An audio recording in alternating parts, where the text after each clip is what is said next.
hundumaa ol kan ta'e hundumaa kan raawwatu hundumaa irra kan jiraatu Waaqayyo tokko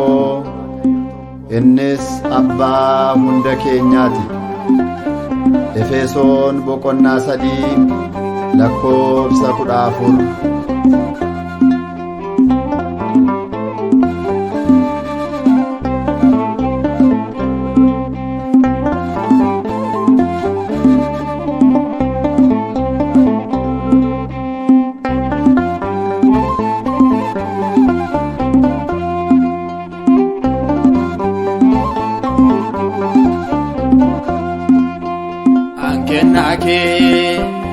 Anu fade tandema maltonan morma ayana ke agugade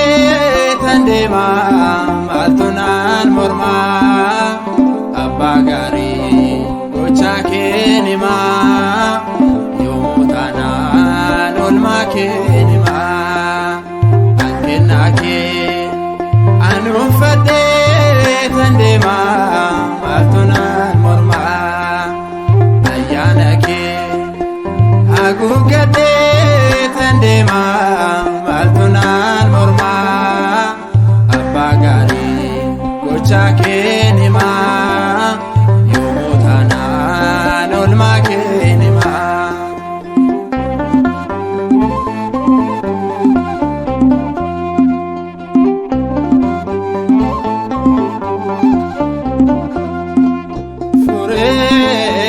Chabari isargu kesako ifan zireyan arge rafsari ga oneko jalalake ramilike ulfinake irrasion kade anonjira dadae baazire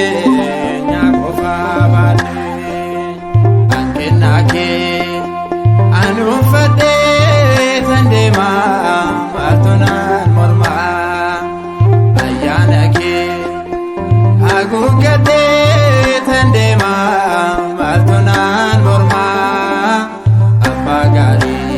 gocha ke nima yomutana nolma ke nima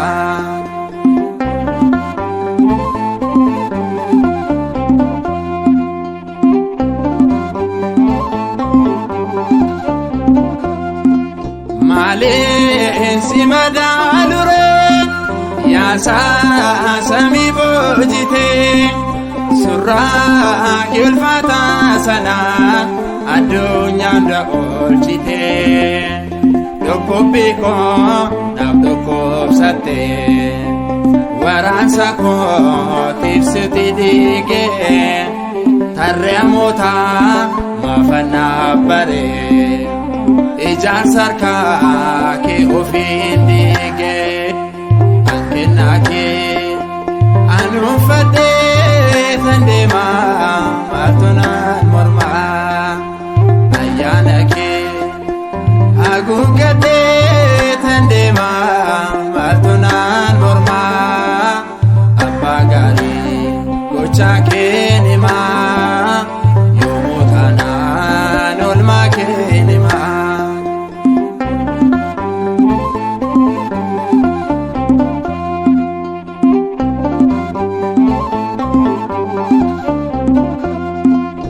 Malafto fayyinako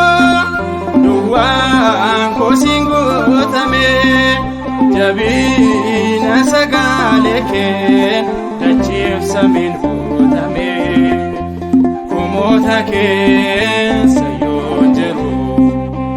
kumatamne kabunjeeffannoo isa hundumaa si kenaan bittu yaa hiweesi jedhera manoo ankenna ke anu fade tandema maltonan morma ayana ke agugade tandema maltonan morma abba